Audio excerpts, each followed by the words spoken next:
The story begins with a man named Hoffman. He walks into a restaurant, his face filled with tension and unease. Soon after, the CEO of Optimal Pharmaceuticals arrives for a meeting. The CEO barely recognizes Hoffman but has come to collect a report file from him. Hoffman explains that as a safety measure, a copy of the file is kept with his representative. If anything happens to him, that copy will be handed to law enforcement. The two men take a photo together before the CEO leaves with the file. Hoffman exits the restaurant soon after. Another man, Ash, follows Hoffman from a distance. Sitting in a taxi, Ash sends instructions to ensure Hoffman's safety. He makes sure Hoffman boards the subway and gets away without being followed. Ash is a fixer, and in this case, he is acting as Hoffman's representative. Later, Hoffman leaves a voicemail for Ash, telling him the payment has been made as agreed. As long as Hoffman holds up his end of the deal, their business together is finished. The next morning, Ash travels to a secret location. There, he stores the Optimal Pharmaceuticals file along with other sensitive documents and locks them away in a safe. The scene shifts, introducing a woman named Sarah. She is being followed by a man named Dawson. Nervous but determined, Sarah speaks with an attorney. She explains that she once worked on a research team developing genetically modified wheat. During her work, she discovered a food safety report highlighting severe side effects caused by this wheat. When she raised the issue with senior management, they dismissed her concerns and told her she had misinterpreted the data. Almost immediately, Sarah was transferred to another department in Manhattan, and within 2 months, she was fired. Now her former company has started harassing her. People are following her because she kept a copy of the food safety report. Sarah says she only wants to return the file quietly without putting herself in danger. She does not want to be harmed, but she also does not want to carry the burden any longer. The attorney gives Sarah a phone number, explaining that he does not know who is behind it. They will listen to her case, and if they decide to help, they will contact her. When Sarah gets home that evening, she finds her car burned. Afraid, she moves into a hotel the next day and calls the number. Meanwhile, Ash attends a group therapy session. Later, he checks his voicemail and hears Sarah explaining her situation. He begins researching her background, her work history, her social media, and everything he can find. Then he calls her back, but he uses a telecommunications relay service designed for the deaf. Ash types what he wants to say. The relay service reads it aloud to Sarah, and then types her responses back to him. The call is confidential and leaves no records. Under questioning, Sarah reveals that the genetically modified wheat caused extreme allergic reactions in some people and was linked to cancer in others. Her company is planning a worldwide rollout, which could put thousands at risk. She had refused a cash offer to stay quiet, but now she is terrified and desperate for protection. From her hotel window, she notices a suspicious van parked outside, clearly watching her. Ash warns that her calls are likely being tapped. Inside the van, Dawson's team is indeed intercepting her conversations. They trace the relay call to the relay office and confront the staff, but the service has strict rules. All calls remain confidential, and there are no records kept. The next day, Sarah follows Ash's instructions. She goes to a public place and activates a new phone. She tells him her company is about to be acquired. If the safety report is exposed, the acquisition will collapse. The company cannot allow that to happen. Ash tells Sarah he will help her return the documents, but first she must pay $50,000 up front. He promises that the money will be recovered during negotiations. He explains that in the coming days she will need to follow unusual instructions. To maintain security, they will use a passcode before each conversation.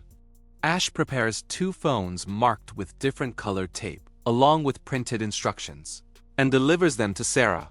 The instructions explain how she must send the $50,000 in cash and the company file to Ash.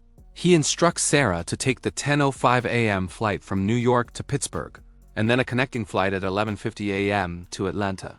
She must not carry her personal phone. She should only bring the file, the cash, and the phone marked with red tape. He warns her not to turn on the phone until she reaches the Pittsburgh gate. Dawson's team follows Sarah to the airport. Disguised, Ash boards the same flight. After landing in Pittsburgh, Ash buys a bag and leaves it at the lost and found under Sarah's name. Then through the relay service, he calls her to confirm her location. At that moment, the lost and found makes an announcement for Sarah. Dawson rushes to investigate. Ash tells Sarah to ignore it and head to the post office to mail 2 packages. Soon, another announcement for Sarah is made, and Dawson runs off again. Ash photographs him from a distance. Dawson realizes the announcements were a distraction. At the post office, Sarah mails the packages. Rossetti, one of Dawson's team members, watches carefully. Sarah gives the tracking number to Ash and throws the receipt in the trash. Rossetti retrieves it. Ash sees everything unfold. Dawson's team deduces that one of the packages must contain the file. Ash confirms with Sarah that she has sent everything and holds no further copies. He then explains the plan. Once he receives the package, they will arrange a deal. Afterwards, Sarah will meet only once with the buyer to return the file in person. She asks if Ash will be there, but he says she will never meet them. They are intermediaries only, and they will keep a copy as insurance. Ryan, another member of Dawson's crew, sets up a camera in a post office in Oklahoma. Meanwhile, Rossetti tries to intercept a package in Michigan by pretending to collect it for a friend. But the clerk cannot release it without the locker key. When Rossetti insists they check, the clerk says no package has arrived, even though the tracking suggests it should have. Rossetti realizes Ash has used mail forwarding to change the delivery address, making the tracking number useless. Ash collects the package from a third post office. Inside are the cash and the complete file. He then sends a message to the CEO of Sarah's former company. He states that he has the 311-page food assessment file and will return it if they agree to leave his client alone. Ash continues to watch Sarah from a distance. He secretly plants a phone in Dawson's van. Later, the phone rings. It is a staged relay call arranged by Ash. On the line, Dawson speaks on behalf of the CEO. Ash threatens to release the file to the media if Dawson continues following. He offers to return the original file while keeping a secure copy as insurance. He also demands $500,000 in cash as a fee for brokering the deal, giving Dawson until the next night to respond. Dawson signals for Ash to come closer, then drives his van away, following instructions. Sarah later thanks Ash, who explains that after the handover, she must leave the area for a few days for safety. He assures her it is temporary. She asks if she can spend some time outside the hotel first, and Ash agrees. They establish a daily check-in system. Every evening at 6, she will leave a voicemail. If everything is fine, she will say, "All right." If something is wrong, she will say, "Weather." The next day, Ash meets Wash, a woman from his therapy group who is also a police officer. Both had struggled with alcohol in the past, but are now sober. Wash had encouraged Ash to open up in therapy. Meanwhile, Dawson agrees to Ash's terms. Ash tells him to send unmarked cash through the post office. Dawson agrees but secretly hides a tracker inside the package, with batteries strong enough to last several days. With the money on the way, Sarah feels a little freer, though Ash still keeps his distance and watches over her. In a lighter moment, Ash recommends a music album during one of their calls. Sarah buys it and plays a song. The simple exchange brings them closer, and Ash finds himself drawn to her. He begins checking her social media. One day, Sarah misses their regular message. Concerned, Ash calls her. This time he pretends to use the relay service but speaks directly, faking the process. Their exchanges begin shifting from business to something more personal. Still, Ash reminds her to limit communication. Unbeknown to Sarah, Dawson is still tracking the calls. But Ash has already switched off the compromised phone. He changes his appearance and goes to a post office with a story. He claims he has a mailbox in California, but wants all his packages forwarded to his cousin, Sarah Grant, because he is leaving for work in Europe. He arranges for all deliveries to be redirected. Shortly after, Dawson leaves a voicemail. The money has been delivered, but there is a problem. He says Ash's file has 311 pages, while the original total was 327. 16 pages are missing. He demands every single page. Ash contacts Sarah. The missing pages belong to Appendix C. Sarah insists the appendix is unimportant, and that she still has it. Ash warns her that failing to follow his instructions endangers both of them. Frightened, Sarah fears Ash might abandon her. Ash rushes to Times Square and instructs Sarah to hide the remaining pages at the bottom of a stack of Washington Post newspapers at a specific newsstand. She follows his instructions but mistakenly places them in the wrong stack. When Ash checks, the pages are missing. Dawson's team is nearby. Sarah admits her mistake, and the entire operation seems at risk. Instead of abandoning the mission, Ash improvises. He recruits a beggar to create a distraction at the newsstand. The beggar causes a commotion, throwing newspapers in the air while secretly retrieving the hidden pages from the wrong pile. Dawson chases after the beggar, but before he can act, the document is passed to Ash. Ash then calls Dawson and reminds him of their agreement. He asks if Dawson really wants him to make the file public. Dawson apologizes.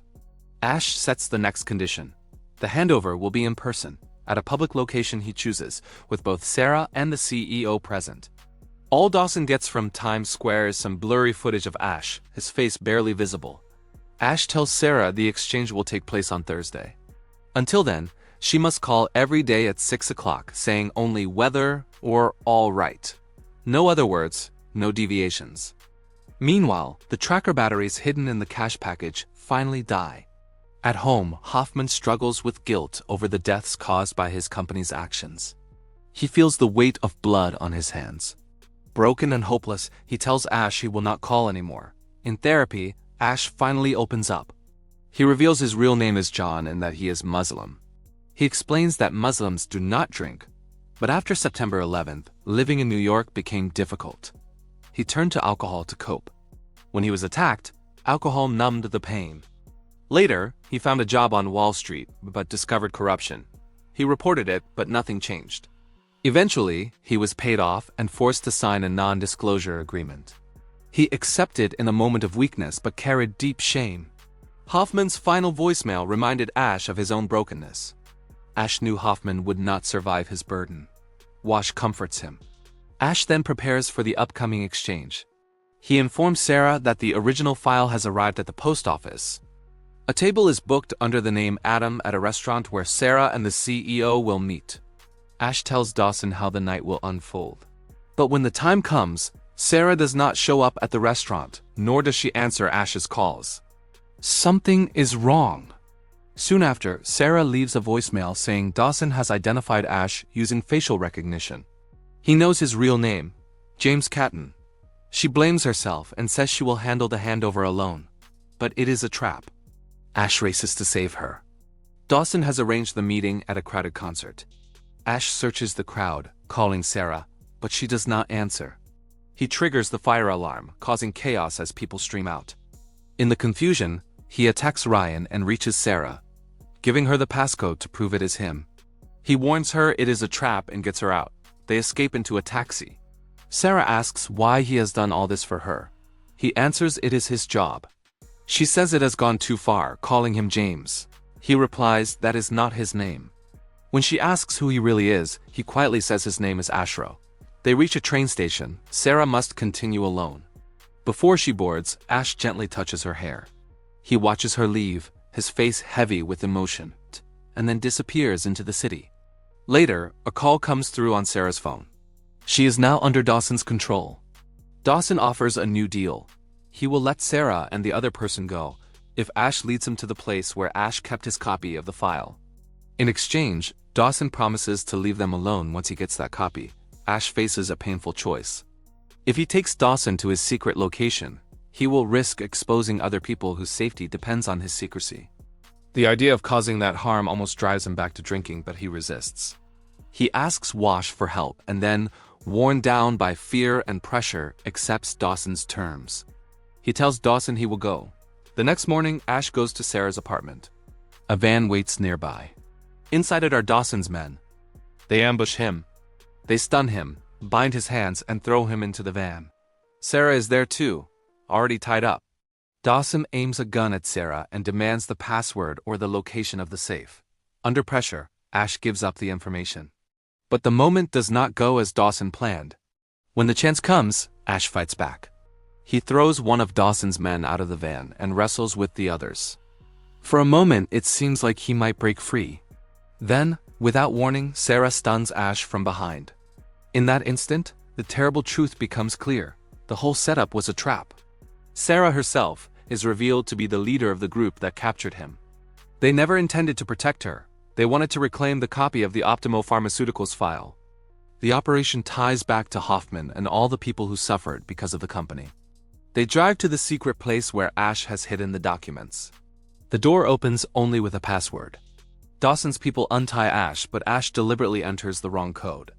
The wrong password trips a device that releases a thick cloud of smoke. In the chaos, Ash bolts. He seizes the moment, lunges at Ryan, and takes his gun. Dawson begins to fire. A car speeds past and hits Ash hard, throwing him to the ground, but he keeps moving. He staggers onto the railway tracks, keeps running, and dives between shipping containers and loose crates. He tries to hide and catch his breath, but Rossetti hears the noise and closes in. Ash runs again and races toward a platform where Sarah stands, both of them panting and pointing guns at one another. They face each other with weapons drawn. Ash drops his gun and tells her to go ahead, to shoot if she must. At that tense moment, sirens wail in the distance. The police arrive. It is the Washington police who move in. In the span of seconds, the whole group is surrounded and taken into custody. Dawson, Rossetti, Ryan, and the others are arrested. When the police search the scene and question everyone, Ash explains the truth. He has documents that show the dangerous side effects of Optimo Pharmaceuticals' product. Those documents expose how many people were harmed and the risks of a wide product rollout. He says the others were trying to steal the papers and stop him from exposing them. Wash, who is both a friend and a police officer, asks why Ash had the files in the first place. Ash says he helps people who have seen things they were never meant to see. He acts as an intermediary and protector for whistleblowers. He made choices that looked messy and illegal, but his aim was to protect evidence and ordinary people who might be harmed. After the arrests, Ash goes to the post office and collects the package that held the cash. He keeps half of the money for himself and sends the other half to the relay service. Workers, those who helped him keep the calls confidential and safe. Then he boards a train and disappears into the distance, leaving the city behind. Soon after, the truth about Optimo Pharmaceuticals reaches the public. The media publish stories about the company's unsafe product and the hidden food assessment. The files Ash guarded become the centerpiece of investigations and headlines. And with that, the tale is over. The documents are out, the bad actors are arrested, and the man who moved in the shadows takes his leave.